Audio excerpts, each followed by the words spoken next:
Those 3 years. I'm in Hollywood temporarily here for a very short period of time. I have a location recce for like a 2-day shoot that I have to do in a few weeks, and I've got to do calls and stuff the rest of the day.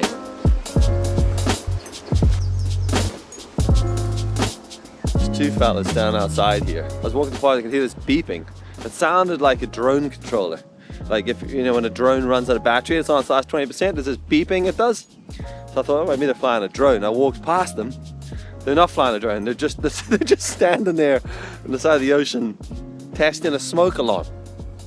He's like, I don't know what's wrong with it, mate. And the two of them are just fucking playing with the smoke alarm. What's happened here that this is the smoke alarm testing location?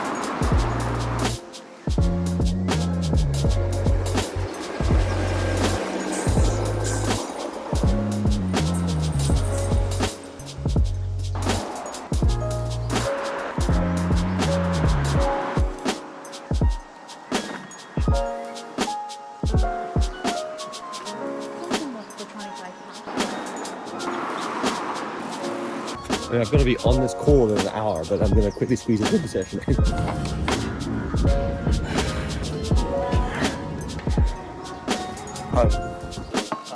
Today is like a one-on-one consultation call. Like sometimes people want to do this stuff regularly, and sometimes people just want to do like one quick call for an hour.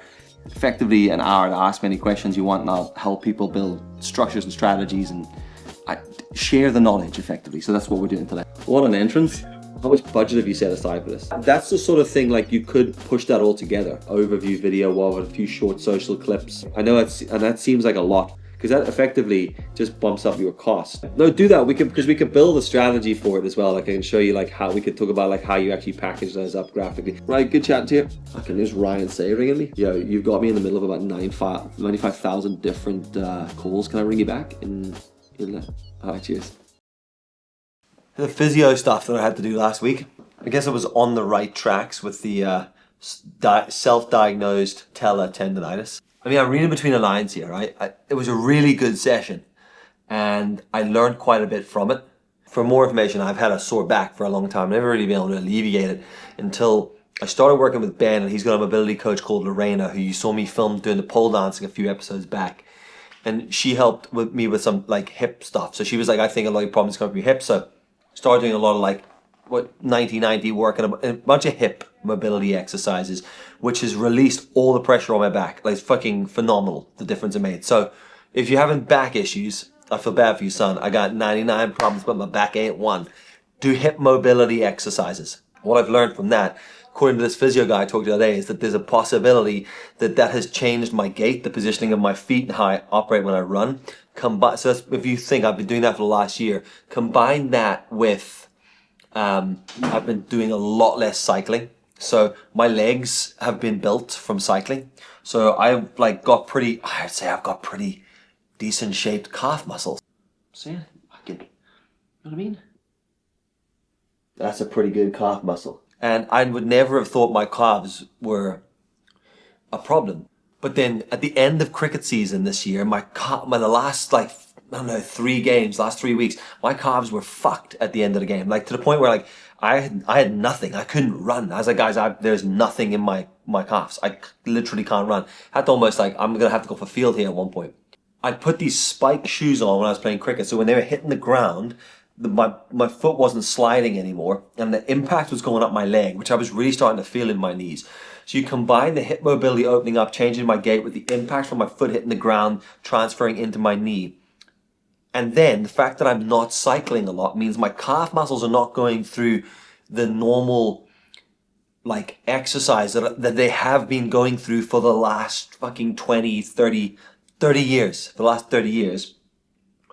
And then add on top of that some of the weight work I've been doing in the gym, especially with squats. Everything's changed. I've released the pressure on my hamstring, released the pressure in my hips, weakened my calves without even realizing, and got real tight on my quads. So my quads are pulling on my knee. My fucking calf isn't strong enough to argue it back. My gait and positioning has changed on how my thing is. Add the impact of that, and boom, you have a knee problem. You know? I mean, no. The physio didn't tell me that. He told me a lot of great information. Between me and him, I've just sort of pieced it all together and gone, I've been doing what he told me for the last week, and let me tell you how fucked my calf muscles are. I've stepped off the rotational hip stuff just for this week, just to fix the knee. Then I'll go back to the hip mobility stuff. And I have noticed that not doing that mobility stuff, I feel a little stiffer. But the calf raises have shown me the key thing, how weak my calves are. Like they've got good shape, but they are not as, they're very, very fatigued. Very fatigued. And that's where I've come to this conclusion with all that stuff together. That's where the knee problem came from. Morning. I'm waiting. I need to go to the shoot here. I got here super early. I need to make a tweak to a video. That needs to go live this afternoon. I had an issue with one of the audio files. It was a stupid problem where I had two cameras, the same naming convention and similar file numbers, and one file number overwrote another one, or I deleted one because I thought it was a duplicate, and it turned out so. Long story short, it was for Ben. I had to ask him to upload that. Luckily, we hadn't formatted the cards, to upload that file, and then I had to download that file, and then I've now added that file back into the multicam and changed all the audio so the audio is nice and clean throughout, because I was running to the redundancy mic temporarily while I worked it out. Thank God we didn't format that card. That's all I can say. See, I made the right call with these bags. I mean, I'll probably get up here and the parking would have been fine, but I was here at like 7:30 and I couldn't get in to the place yet. And then the car parking down the street, I was like, always fills up. It was empty when I got there. It was full 15 minutes later. I thought, I'm gonna risk it. Drive up here. I'm gonna miss out on any parking, so I just thought I'd walk. Right, so today's job is for a tech company. It's like an end of year conference for the company I've been working with for quite a few years, and they're always good fun. The people are good crack, and the events are always really interesting, but there's a lot going on. I'm shooting a highlight video for the whole event, you know, maybe in around the 90-second mark for their website and for LinkedIn and stuff like that. I'm also shooting supporting photographs of the event throughout it. Now it's pretty much a documentation job. There's a few bits and pieces going, and there's always a couple of curveballs in it. Maybe it's like at the last minute, can you take a quick photograph of this, or can you quickly film this thing that's about to happen? And it keeps you on your toes, to say the least. So there's a lot of bouncing around. I'm flipping between photo mode and video mode, shooting stills, shooting video. I've decided I'm going to lock one camera off at the back of the room and just record like set shots of every speaker coming up, but not like the whole talk, just like a minute of each person, so I have one set shot of everybody guaranteed. Pretty good fun, but it's pretty full on. Morning session is done. Everyone's away to have their lunch, and I always treat these events a bit like a wedding. You know, they'll be filming anybody eating their lunch, so who wants to see that? No need. You know, I'm gonna go film a couple of wide shots so we can see it, but in general we don't really need it. So I'm dumping footage and more photos so that I have a backup of these things. I've discovered an issue during this backup thing, not with the files, but just with the speed it's taking. I normally work on these crucial drives, which are very fast for like a lot of these video files, but right now I'm backing this up to a Samsung drive, T7, and it is not anywhere near as quick as the crucial drives. And to copy the footage from the two cameras normally takes about 14 to 15 minutes, you know, around 100 gig. And I'm trying to copy 100 gig from each camera, and it says an hour. And I'm like, well, I mean, I need to be using this in 20 minutes. Okay, I've worked it out. It's a cable issue, because I'm transferring the USB-C direct, and it shows you the cable speeds make a difference.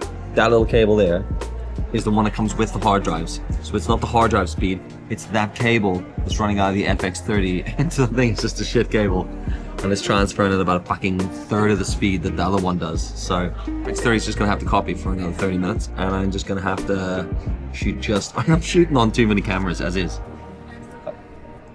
Photo camera, 2 video cameras, an iPhone, and an Insta360 Go.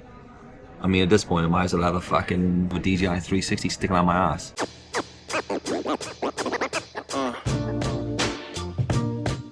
Yeah. Let's get a ring play.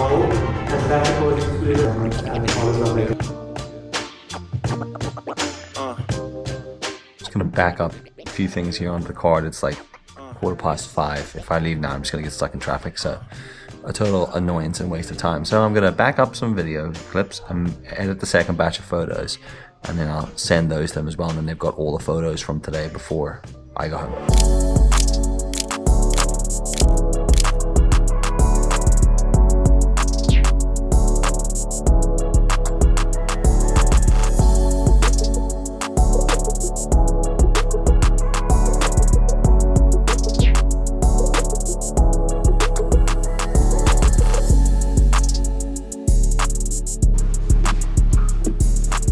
Studio today, Donal has joined me. We're effectively just faffing around with lights. Donal's got a shoot coming up, borrowing a light, and we're just having a little play about with some different light sources. Yeah? Fucking video, Donal. Yeah, like a little fucking gnome over there. Backlight somewhere. Have a look now. I'm gonna 50. Stick your ISO at like 640. What is it? If you look at that, Yeah, might be good. Yeah. so I would say you're gonna do that. And you can throw a gel on this if you want to warm this day. That would be nice. Yeah. Go connoisseur and stuff.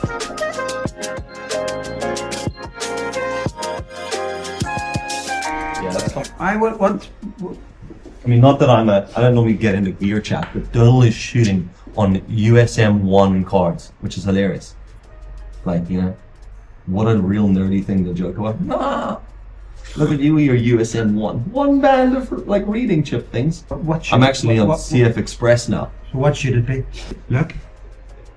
It's fucking doing that thing. Which camera's that? Why is that doing that? Donal's getting this weird wobble on the sensor in the A7R4. So we've gone into the flipping thingamajig. And we're in the settings here. Changing the steady shot to manual and then maxing out what it's a 70mm lens max. So We'll try it again. yeah, let's give it another shot. Just a couple of guys learning how the cameras work. Stick the card back in and do like 5 seconds real quick on, just to check that wobble, on the mill that you've actually got the camera set to. So instead of the max lens, actually do it till, if you're sitting at, what are you, 35? Stick it at 35. Let me just show you what's happening here real quick and see if you can see it. I would do the total opposite of what you did there. I would have them at the back of the frame. You see the wobble? But I don't know why. I was something I'm actually quite interested in doing a bit of reading about. Very weird. Shooting high contrast or whatever. There must be something wrong with that sensor. High shadows. You think so? It has to. Like, I would want that light bright. Have you saved those two on your desktop and on that drive? Movies. Okay. Well, I haven't got anything attached to it. What's So it? just stick it on the laptop for the meantime. So movies is fun. But where's that folder? Footage? Yeah. Oh, it's fuck me. Is that on it? So it is on it. Shit. This is like, oh my god. The file management that's going on. Like, where you save shit is absolutely insane. I can't wait to see where this is saved. Oh, there you go. on Users Don McCann test Dylan. And Users. Dylan spelt wrong. Dion. So you've created a folder. In users, he's got his own name, obviously. And then in there, there's a folder for him. File. New library. Donal McCann. Shit. No 2-finger right click on the laptop either. It's just like when my dad asks me to show him how AI works. What do you mean it's artificial? What are you talking about? He's not even from this country, so that's not what his voice sounds like at all. Why is this? Do you know so what fucking- this annoys the fuck out of me? Why is Why this is window this- so small? Why is that so- Why can? This is like one of these glitches. No, but it doesn't. Yeah, this is absolutely one of these glitches. Oh, there it is there. It's that little fucker. So even your mouse speed can't be bothered. So, have you done this multi-cam before? No. So you select the 2 clips you want. Right, you right click. No, you don't, because you don't have right. Yeah, I think that works. I finished with Donal and then I went out to get some food and pick up my kids. And now I'm back in the studio with my sister and we are taking some headshot photographs for her for something.